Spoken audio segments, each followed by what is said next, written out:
TDP MLA Anantapuram MLA Daggupati Prasad గారు కొన్ని అనుచిత వ్యాఖ్యలు చేశారు జూనియర్ ఎన్టీఆర్ గారి మూవీ మీద ఆయన మీద కూడా. సో మీకు ఎలా అనిపిస్తుంది అది విన్నప్పుడు? అయితే నిజంగా నాకు చాలా బాధగా ఉంది. ఎంత బాధ వేస్తుందంటే ఏందా ఆ మనిషి మాట్లాడడం, అది నిజమే అయ్యి ఉంటే ఖచ్చితంగా అతను క్షమాపణ చెప్పాలి. అతను ఒకవేళ అది అయినా అది ఏదైనా ఫేక్ అయినా ఎవరి పనులు చూసుకుంటే అయిపోద్ది. ఒకవేళ అది తిట్టడం నిజమే కానీ అయితే మాత్రం ఖచ్చితంగా అతను క్షమాపణ చెప్పాలి. అతను సో జూనియర్ ఎన్టీఆర్ గారు నందమూరి ఫ్యామిలీ నుండి వచ్చిన వ్యక్తి కాబట్టి, ఆ టీడీపీ స్థాపించిన వ్యక్తి కూడా నందమూరి ఎన్టీఆర్ గారు కాబట్టి, అసలు అలాంటి వ్యక్తి, అలాంటి గొప్ప వ్యక్తికి కూడా ఇలాంటి మాట్లాడడం ఎంతవరకు కరెక్ట్? సొంత పార్టీలో ఉంది అదే అనకూడదట.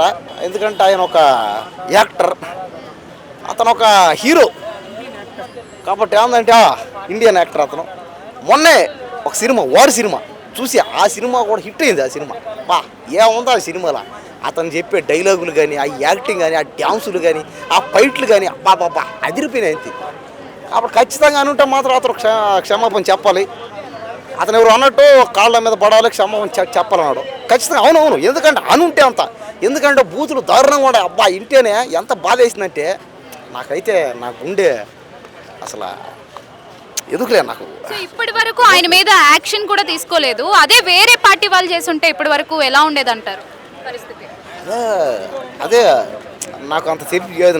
నేను మామూలుగా చెప్పగలుగుతాను. ఖచ్చితంగా ఎవరు తప్పు చేసినా సరే క్షమాపణ చెప్పాలంతే. అంతే. అదే చేసిన తప్పుకి ఏదో ఒకటి గవర్నమెంట్ ఏ శిక్ష వేస్తుందో, ఏ కేసులు పెడతారో నాకు అంత బుర్ర లేదు, నాకు అంత జ్ఞానం లేదు.